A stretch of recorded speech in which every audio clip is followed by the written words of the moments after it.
Okay, so they're still working on it? Yeah, in fact, the last time we checked, that must be ready. We were like days from it being ready. Okay. So that certification is going to be ready to be given out to each of, the landowners, because people are buying land and building on it. So that should be just about ready. Okay? Excuse me, what part of Dominican Republic is it? Puerto Plata is on the north coast. It's right in between Sosua and Puerto. It's right in between Sosua and Puerto Plata. It's a beautiful piece of land. I'm actually getting ready to invest in it myself. Okay. Thank you. So does everybody know where? Are you familiar with Jumbo in Puerto Plata by the Malecon? Did you say where is Las Vegas to Puerto Plata? Yes. Oh. It's about a 4-hour. Yeah, it's a 4-hour drive. 4-hour drive directly this way. No, it's not close. 3 hours straight across the north coast. Yeah, but it's not close though. Yeah, but because all right. So here's my question. So when you purchase the land, so let's say the builder says, all right, so I want, the total land that you want to purchase costs, let's say $30,000. They want you to pay half the money, 50 to 60% up front, right? Now, they don't have the titles yet, right? They don't have the individual titles. They still got one big title, and I guess they will create the other titles in a process. But meanwhile, that could take a year. And they want you to pay every month on the land that you have. So let's say if you put $15,000 down, they'll break the other $15,000 up into 12-month payments. But you could pay the whole thing in 12 months, and that land may have your name technically on it.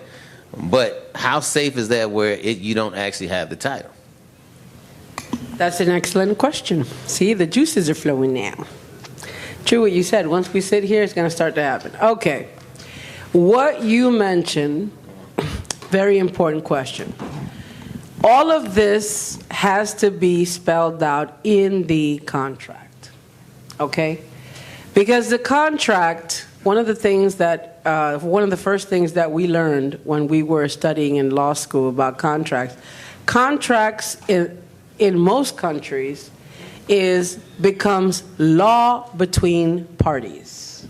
Whatever is stipulated on the contract cannot even be overruled by a court under no circumstance. So whatever you get into contractually, that's going to determine what's going to happen. So suppose it's very common for projects to be working on the title, because it's a process to get, the project approved, and then the permits, and then in the meantime, they want to get to work. So by the time the urbanization authorization comes and they're able to, break off the lots into individual titles, that may take a while. In the meantime, they're selling the properties. The contract should stipulate, okay, that, final payment will be made only when the title is available. The contract should also have, penalty clauses. If you are supposed to turn over that, title and at XO, date, and you miss it by months, then, the seller has to be penalized in some way. The contract has to establish, the conditions to nullify and rescind. So if you have major payments, but for some reason they cannot deliver the title, they have to give you your money back, or they're open to be sued. Another question. Sure. Then the same thing. So the question is, if now when I brought two properties I have, it went to an escrow account from the attorney. So now a lot of buyers and even builders now want you to put the money directly into their account. Now with money putting into their account, I mean, you don't have access on your money no more. So at least when an escrow account, the seller doesn't have it, the buyer doesn't have it, but it's sitting there, provided that the seller goes through what he needs to do contractually as well as the buyer. So what do you say when people want to sell you, let's say, that plot of land, but the builder says, I want you to put the money in my account and not into an escrow account held by an attorney? Well, here again, no one is obligated to anything that they don't want to. If that is a condition that's put forth, by the builder, you don't agree with it, he doesn't want to move off of that, find another property. Find someone who is willing to, because we provide our clients with escrow services for that reason. They feel safer that the money is with us. And I can't tell you how many times the buyer is like, okay, it's time to make a payment. I'm like, okay, everything's not finished. So I've extended paying, builders for a bit until every T is crossed and every I is dotted. Sure. Being a consumer and now a developer and a real estate agent at the same time, I know the angles of all of it. And I've said in this room to many people that we will never, as a company, take money directly.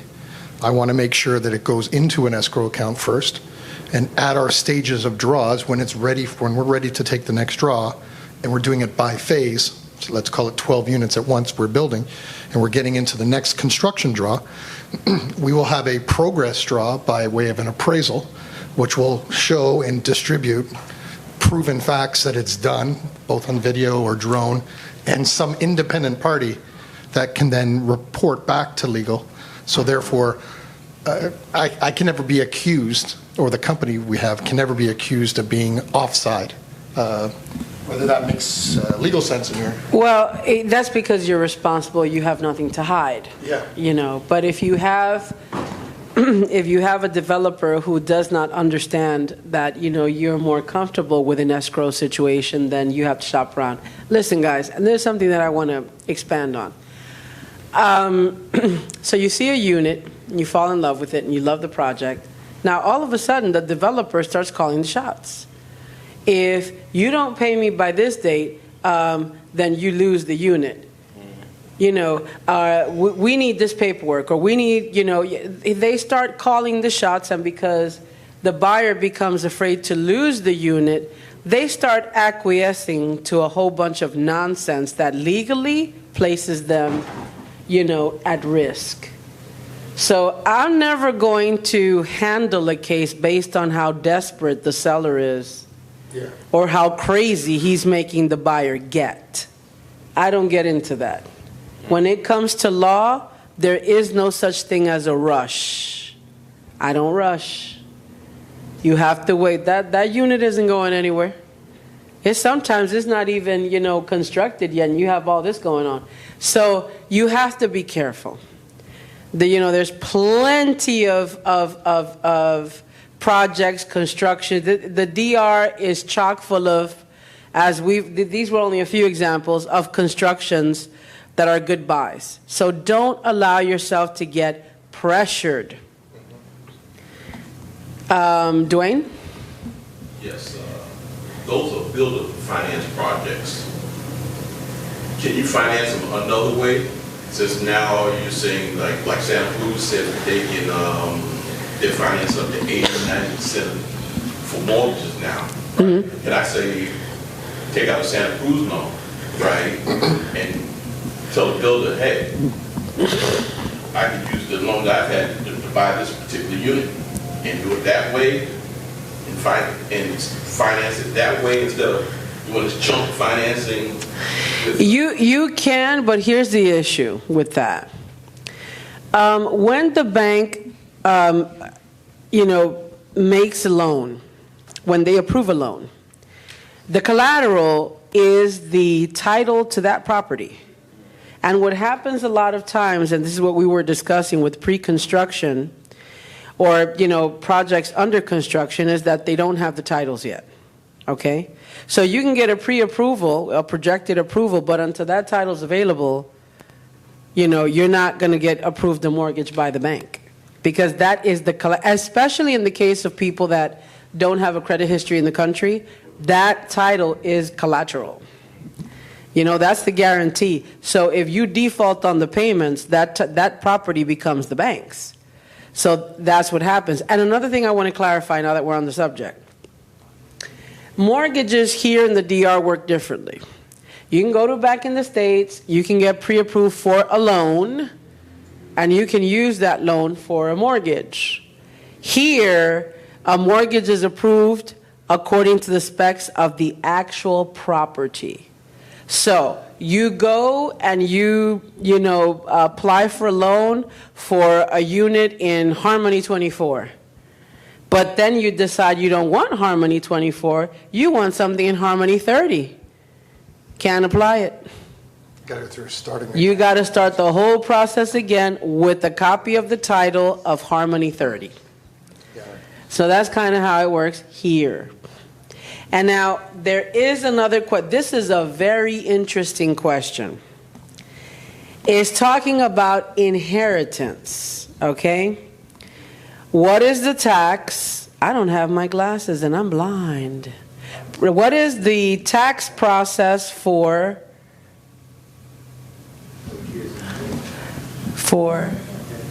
passing land property to kids? It's over, isn't it? You can't read that. It's over. I turned 50 on Monday. It's over, isn't it? Why, thank you.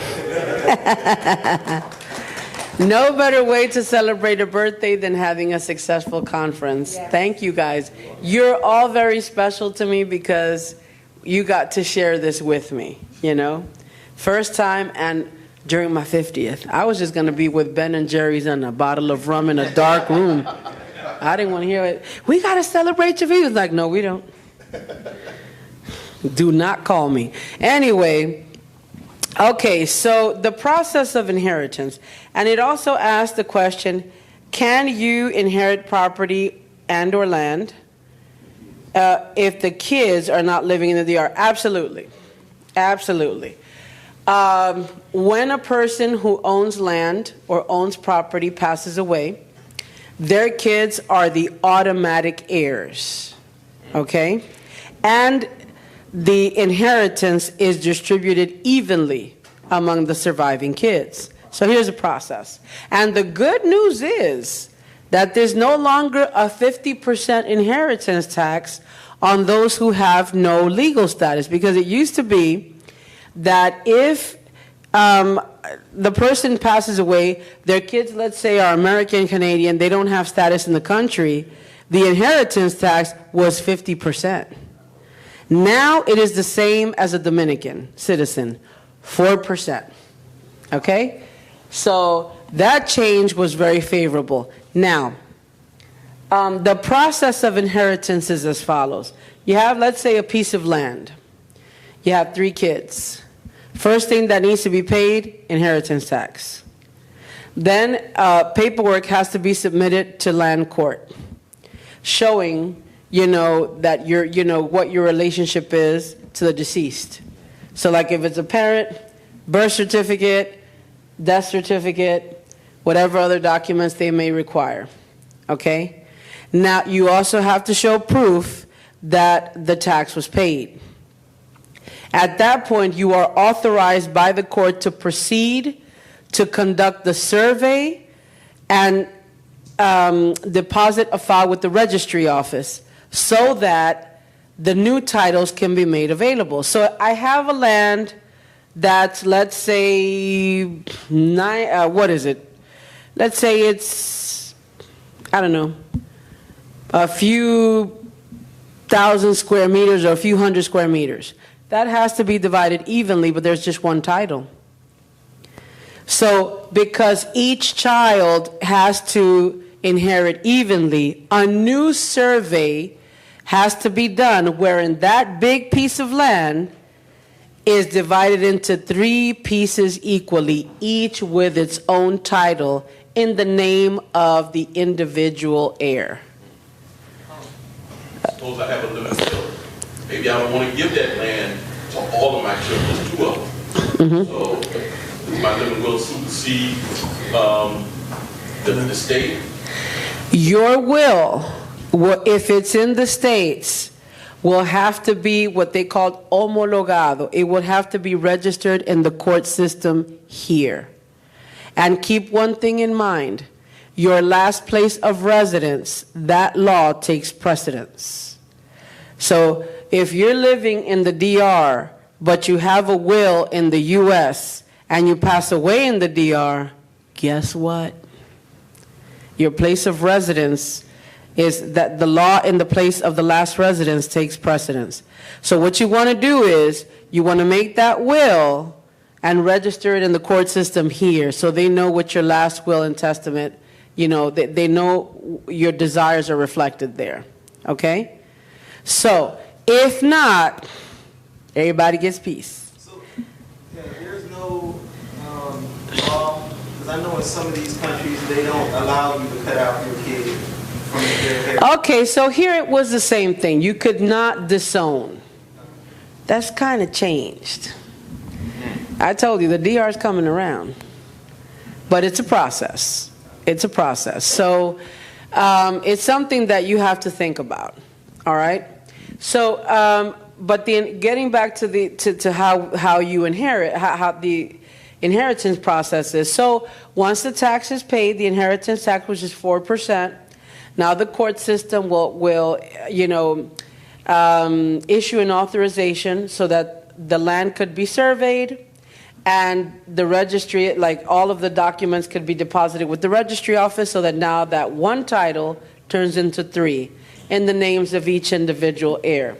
And they all get, equal, Is that the same process if it was a house, a single-family home on a piece of land? How would that be divided in inheritance?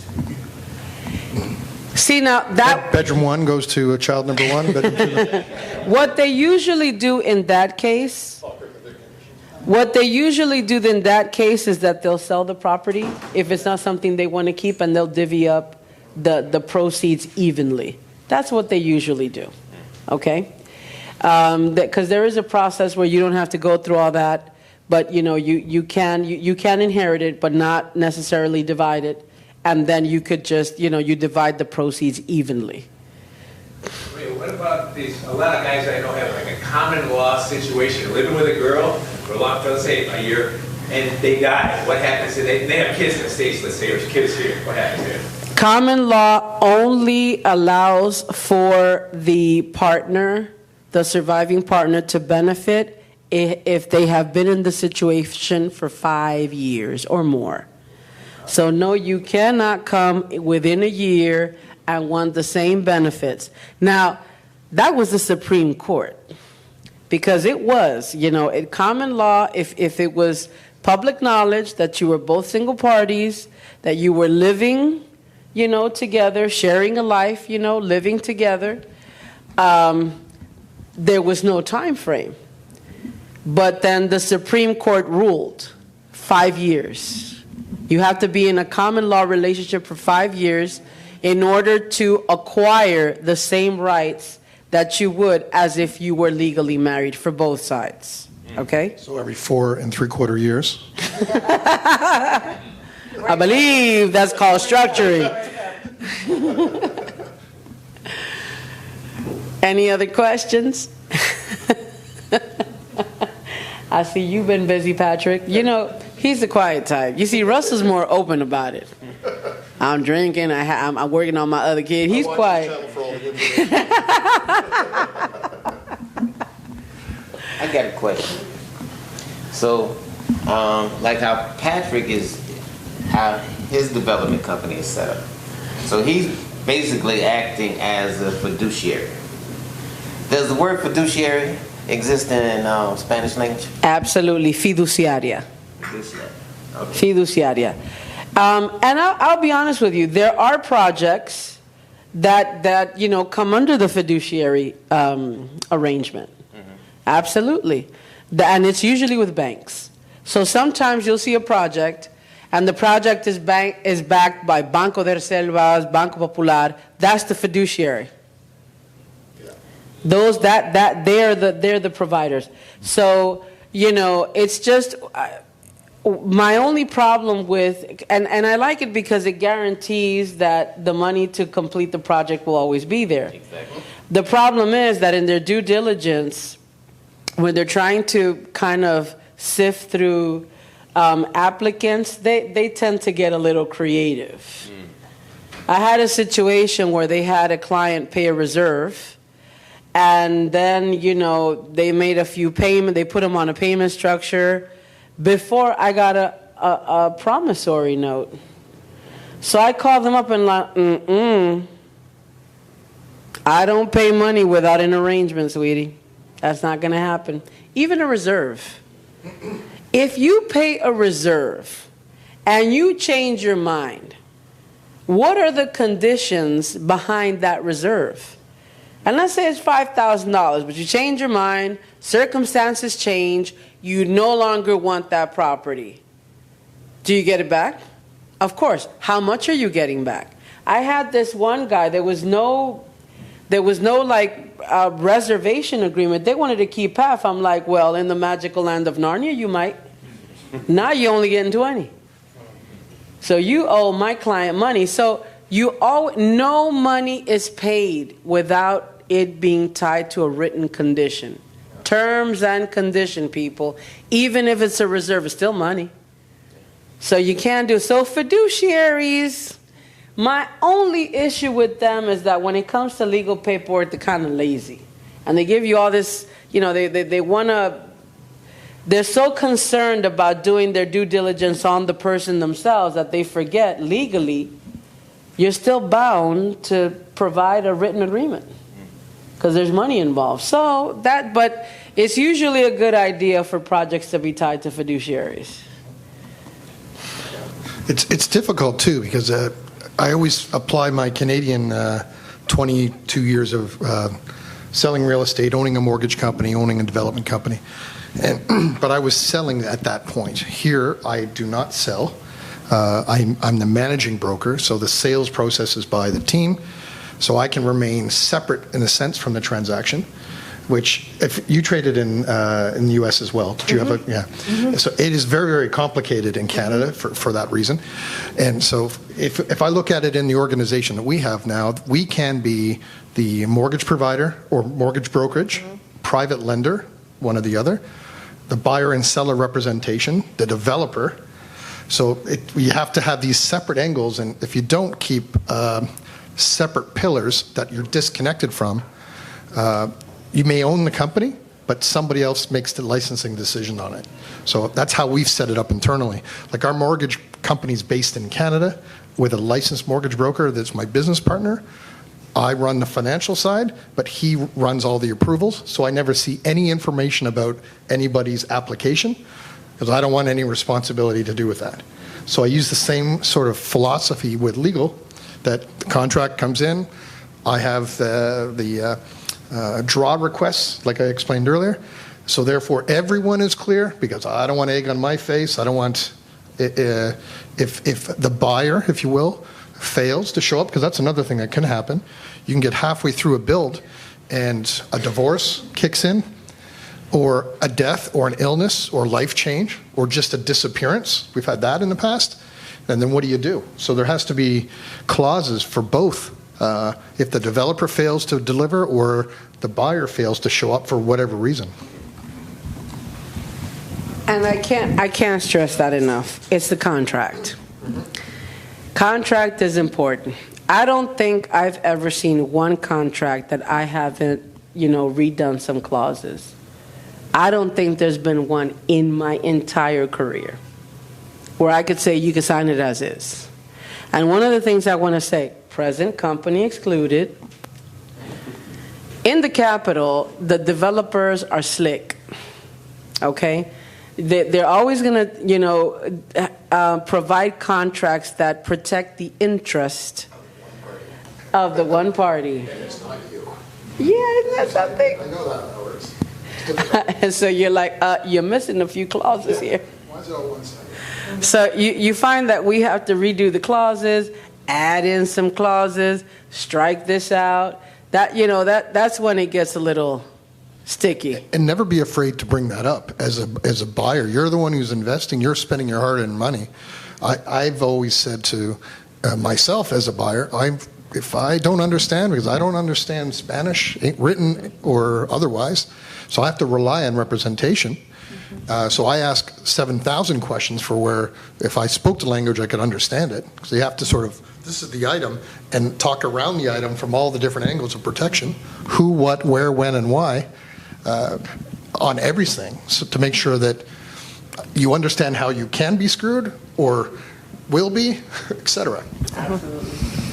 And also something to keep in mind is that because the legal language here in the Dominican Republic is Spanish, all legal documents have to be signed in the Spanish language.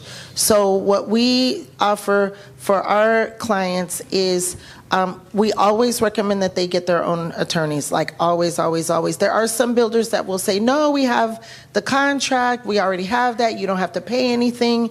Many of the builders will come with a contract.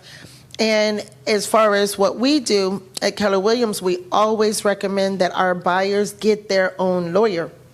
Don't just sign what the builder gives you, even if you can speak Spanish, because those contracts are put together by lawyers for the builders, and it's everything leaning towards the builder.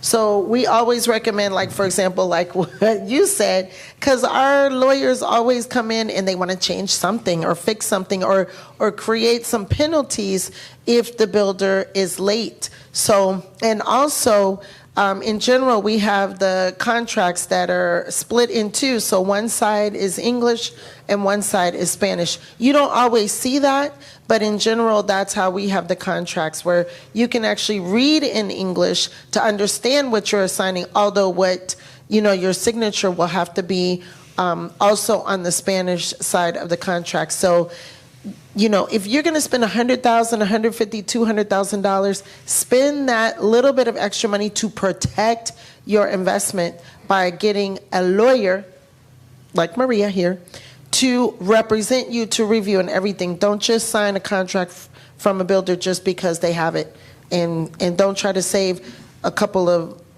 dollars and put hundreds of thousands of dollars at risk. 100% agreed. And I love it when you have a developer send a contract to a buyer in Spanish and they're pressuring them to sign. I'm like, and what exactly is it that you're signing? Do you understand any of it? So you see, Cheryl is responsible because she said something key. She sends it in both languages. You understand? Even if you have an attorney, you still have to know what you're signing. You still have to know, what you're agreeing to. So having it in both languages is just responsible. Okay? And so if you have someone put a legal document in your face where you're spending thousands of dollars, but they don't even give you the courtesy. So I'm paying you $150,000, $200,000, you can't even translate this for a couple of bucks? You might want to rethink that, folks. And Google Translate is not the best method to use to review your legal contracts. No, it isn't. No, it isn't. And not only that, but get representation, because your lawyer is there to protect you. What the builders will give you is there to protect them. Period. I couldn't have said it better myself. And the thing is, sometimes, people will become annoyed at the attorneys. Now I have to speak on behalf of the attorneys. They'll get annoyed. Why is it taking so long? Why haven't we done this? Listen, if I'm not receiving what I need, I'm not going to let you sign it. I'm even going to advise you to walk away from this. As legal counsel, it's not my job to, get you what you want. It's get you what you need, which is protection.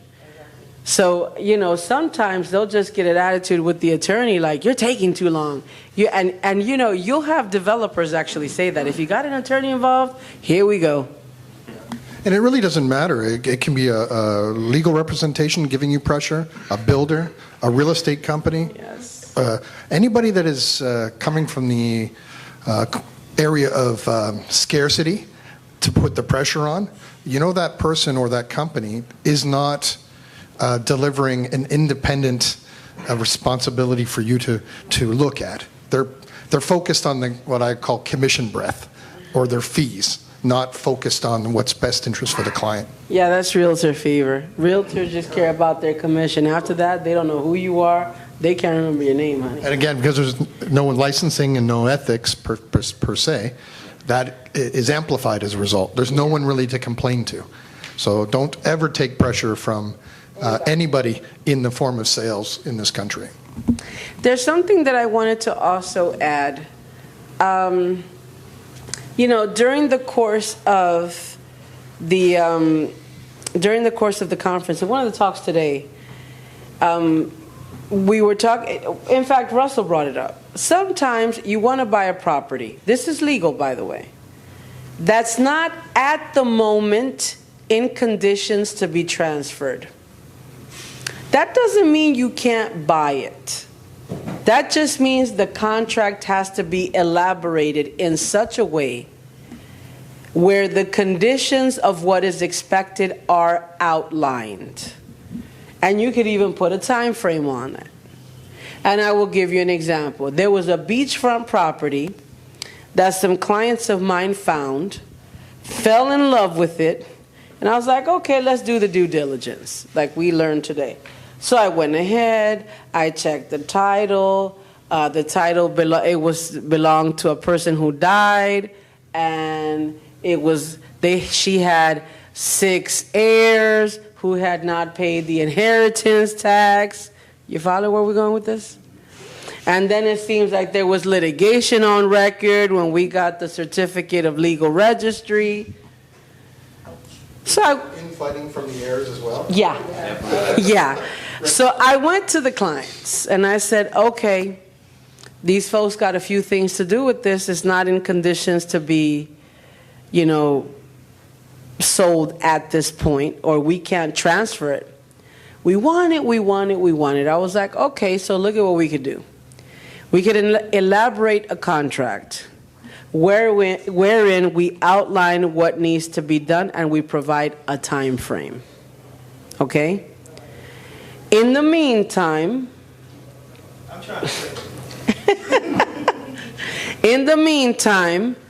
the owners or the heirs agreed to give possession of the land.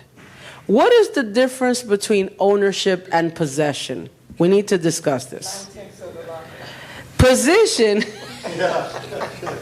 and here we go. Possession of the land is the person who's occupying the space. It is the person who's there. It is a person who, either by way of time that has gone by or by acquiescence by the title owner, is on the land. They're on the land, they're making use of the land, they're benefiting of the land or the property. Okay?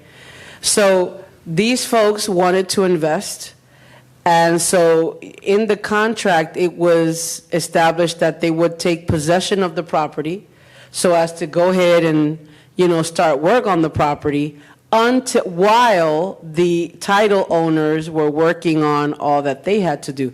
So this is, well, I get it, but what I'm trying to say is that under legal supervision, because they don't lose their money, because if at the end of the day, the owner doesn't deliver, they get their money back. So the risk is on the side of the seller. They have to do what the contract stipulates, or they lose the money. But is that money in escrow or in their bank account? No, it's in their bank account, but they're signing away the right to the property. Right. Meaning, if I don't provide what I'm supposed to in the time frame, this is canceled out. It passes on to you, and the new title is born in the name of the people they sold to through a process. So what I'm trying to say is, if under legal supervision, this can be done, and it has been done.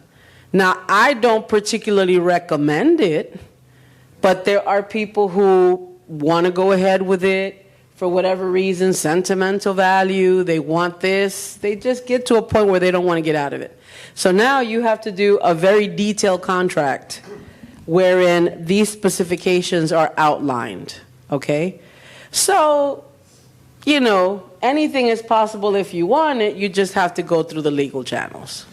We had one example during the pandemic that one of the two parties passed away for whatever reason or how in the middle of a purchase and sale or promise of sale before the closing date. So it had to go through what I call probate. So instead, they went into a rental agreement for a period of time before the closing date.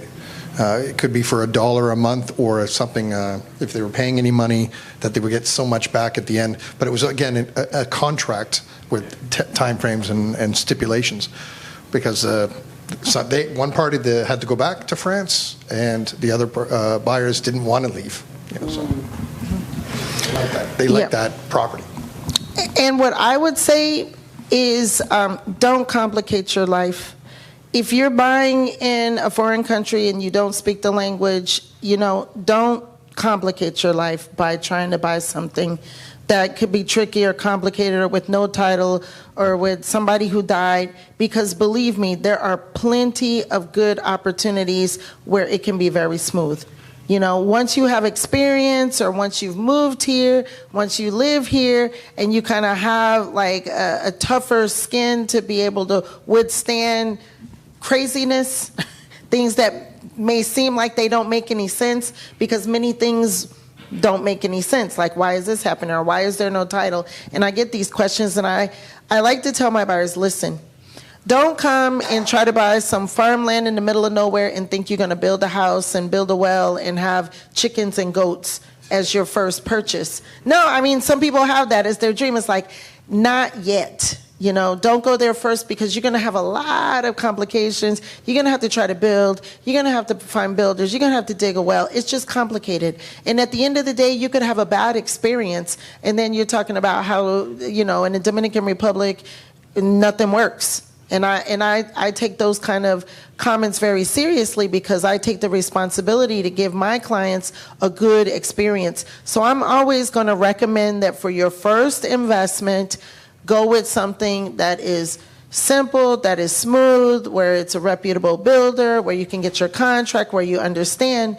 And then if you decide that you want to move here and get more creative, then do that. But definitely, if you live outside of the country, I definitely would not recommend that as a first purchase. You know, because I definitely see my clients as repeat buyers. You come, you buy one, you invest, you sell, you go and buy something else. So have that first experience be something that can be very smooth, so that you can get your experience. Come here, learn some Spanish, learn your way around. There's a lot of things that you will need to do. So buying a complicated property is definitely not something I would definitely recommend as a first, right? And then there's something, going back to the difference, now this is legal jargon, people, but it's good that you know it. When Elizabeth was up here, she talked about possession versus title ownership. You go to buy a property in some town, and so the people selling the property come up with a contract for you to sign. And we have said that a contract is legally valid. But notice that it's only legally valid if it's based on a legal foundation, folks. You sign a contract where someone has the possession of that land, but they're not title owners, you got nothing. That's the reason why, as part of the due diligence, you have to see the title of the property you want to buy. You have to have a copy of the title. And the person selling to you has to be on that title. You guys understand that? Now you know that this person is a title owner, and therefore that contract has a legal basis. But if they put a contract in your face and you do not see a title, you could be buying from a person who only has possession but does not have the legal right to sell. Once you see the title, part of what Elizabeth says, now we have to check the title. Because you could have the title with the name of the title owner on the title, but there's a litigation tied to that property. And until that litigation is settled, it cannot be transferred to anyone else. At the end of the day, get a lawyer. Period. You know. No, not because I'm tired, because, you know, she's saying see the title, get the title. You know what? Don't even worry about that. Just get a good lawyer. No, at the end of the day, I mean, that's what I do, and I've been in this country for 17 years. I have my lawyer, and I'm like, talk to the lawyer for legal stuff. Call the lawyer. I call the lawyer. Don't try to do it on your own. I've had tenants try to sell properties, cousins, uncles, friends, ex-wives. I've had so many people coming and trying to sell other people's property. And it's just crazy what can happen out there. So at the end of the day, don't do anything without a lawyer. It's not because I'm tired, but, you know, they need to. You know I'm messing around. Call your lawyer, because you're not trying to read a title or try to understand the title or try to understand the contract or any of that. If you have your lawyer, you are protected. That's really, at the end of the day, you don't need to learn how to be a lawyer or a realtor or any of that. But don't do anything without having legal representation. That's it. It's building your team. That's right. Yep. That's right. And I just want to say, before we leave, this is the purpose, this in great measure was the purpose of this conference. I'm creating a community of expats so that those of you who want to come, you want to retire, you want to invest, you know where to go. These, as you have seen, are top grade professionals who have experience, who've been here for years, who know their stuff. So I've seen enough of my clients going to just whoever, and then we got to clean up the mess, okay? So I wanted to, take on the task of assembling a good team of people. I'm bringing you the best of every part of this island. So now you know where to go when it's time to get anything done. Investment, banking, residency. But anyway, so this is what it is. This is our expat community. And here is the guidance council to give it to you straight. In general. I mean, so besides legal processes and besides, investment properties, you got the man to give you some advice. And the good thing about Russell is that he doesn't sugarcoat. He's like, yeah, you're being an ass, okay? I say that but nicely.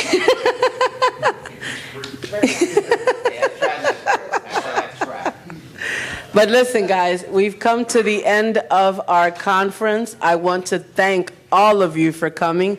You have each and every one of you made this such a special occasion. I'm so happy. I mean, it's done. We did it.